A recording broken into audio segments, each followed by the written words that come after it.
प्रेमानंद महाराज और कुत्ते को रोटी देने का रहस्य एक प्रेरणादायक और हृदयस्पर्शी कथा।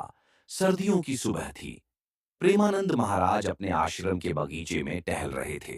हल्की ओस की बूंदें घास पर चमक रही थीं और सूर्य की किरणें धीरे धीरे वातावरण को गर्म कर रही थीं। महाराज जी हमेशा की तरह ध्यानमग्न और शांत थे। उनके चेहरे पर हमेशा की तरह दिव्य तेज और करुणा की झलक थी। तभी एक बालक, जिसका नाम अर्जुन था, दौड़ता हुआ आया और महाराज जी के चरणों में गिर गया। उसकी आंखों में प्रश्नों की बाढ़ थी। महाराज जी, उसने कहा, आप रोज एक बासी रोटी अलग रखवाते हैं और वो आश्रम के पीछे रहने वाले कुत्ते को दे देते हैं। ऐसा क्यों?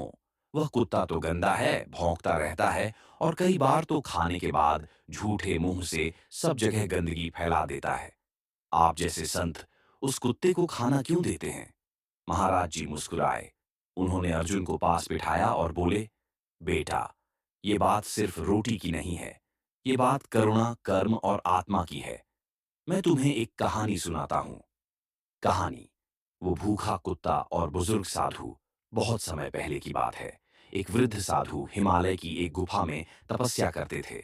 उनका नाम था स्वामी हरिदास। वह तपस्वी जीवन जीते थे और कई वर्षों तक उन्होंने न केवल लोगों से दूरी बनाई, बल्कि जीव जंतुओं से भी कोई संबंध नहीं रखा। केवल ध्यान, भजन और सुमिरन में उनका जीवन बीतता था। एक दिन भयंकर बर्फबारी हुई। खाने पीने का सारा सामान खत्म हो गया। साधु जी 3 दिन तक भूखे रहे। शरीर कमजोर हो चला था। तभी गुफा के बाहर एक कुत्ता आकर भौंकने लगा। साधु जी ने दरवाजा खोला तो देखा, कुत्ता बहुत दुबला पतला था। शरीर पर घाव थे और ठंड से कांप रहा था। पहले तो साधु जी ने दरवाजा बंद कर दिया, लेकिन फिर कुछ ही देर में कुत्ते की करुण आवाज उनके ध्यान में गूंजने लगी। उन्होंने सोचा, ये जीव भी तो परमात्मा की ही संतान है। क्या इसकी सेवा मेरा धर्म नहीं है? उन्होंने बचा खुचा सूखा आटा पानी में गूंथकर एक मोटी रोटी बनाई और उसे उस कुत्ते को दे दी। कुत्ते ने भौंकना बंद कर दिया और आंखों से साधु की ओर देखा, जैसे आभार व्यक्त कर रहा हो। उस रात साधु जी को स्वप्न आया। एक दिव्य आकृति प्रकट हुई। वह स्वयं भगवान विष्णु थे। स्वामी हरिदास, उन्होंने कहा, तुमने वर्षों तप किया, मगर मुझे आज पहली बार सच्चे मन से प्रसन्न किया है। जब तुमने उस भूखे प्राणी को भोजन दिया, तभी तुमने वास्तव में मेरी पूजा की। महाराज प्रेमानंद जी का उपदेश इतना कहने के बाद प्रेमानंद महाराज थोड़ी देर शांत हो गए।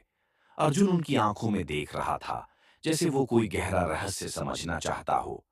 महाराज बोले, बेटा, जब हम किसी भूखे जीव को रोटी देते हैं, तो वह सिर्फ पेट नहीं भरता, बल्कि हमारा हृदय भी प्रेम से भरता है। परमात्मा हर जीव में है, गाय, कुत्ता, चिड़िया या मनुष्य, सभी में। जब हम बिना भेदभाव के सेवा करते हैं, तो हम वास्तव में ईश्वर की आराधना करते हैं। अर्जुन ने पूछा, लेकिन महाराज जी, कुत्ता तो कई बार काट भी सकता है। क्या हम डरे नहीं? प्रेमानंद जी मुस्कुराए। डर वहां होता है जहां स्वार्थ होता है। जब भाव निष्काम होता है, तब डर मिट जाता है। और सेवा प्रेम से करो, डर से नहीं। अगर कुत्ता भूखा है और तुम उसे प्रेम से रोटी दोगे, तो वह तुम्हारे चरण चाटेगा, न कि काटेगा। उन्होंने आगे जोड़ा, एक दिन यह रोटी जो तुम आज कुत्ते को दोगे, वह कल तुम्हारे भाग्य में अमृत बनकर लौटेगी। समझो, ये रोटी तुम्हारा पुण्य बैंक है, जो आपद समय में तुम्हें सहारा देगा। कर्मों का चक्र महाराज जी ने अर्जुन को समझाया। बेटा, ये संसार कर्मों का चक्र है। आज जो भूखा है, कल वही राजा बन सकता है। और आज जो राजा है, कल उसे भी एक रोटी के लिए तरसना पड़ सकता है। इसलिए जो कुछ हमारे पास है, उसका थोड़ा अंश जरूरतमंदों और बेजुबान प्राणियों के लिए रखो। कुत्ते को रोटी देना सिर्फ इंसानियत नहीं, वो एक आध्यात्मिक अभ्यास है, जो तुम्हारे अहंकार को पिघलाता है और हृदय को कोमल बनाता है। अंत की सीख अर्जुन अब पूरी तरह बदल चुका था। वह न सिर्फ रोज आश्रम के कुत्ते को रोटी देने लगा, बल्कि रास्ते में मिलने वाले हर बेजुबान जानवर को प्रेम और सहानुभूति से देखने लगा। उसकी आत्मा में करुणा का दीप जल उठा था। प्रेमानंद महाराज ने एक दिन कहा, जो इंसान एक भूखे जानवर को देखकर संवेदना से भर जाता है, समझो वह परमात्मा के बहुत करीब है। इसीलिए दोस्तों, अगर आपके घर की रसोई से एक रोटी बच सकती है, तो उसे किसी भूखे कुत्ते या किसी भी बेजुबान प्राणी को देना न भूलें। वो सिर्फ रोटी नहीं होगी, वो आपका प्रेम, करुणा और मानवता का प्रतीक होगी।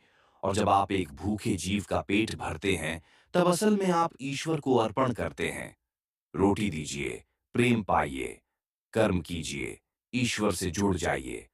अगर आप चाहें तो इस कहानी का पोस्टर या वीडियो स्क्रिप्ट भी बना सकता हूँ।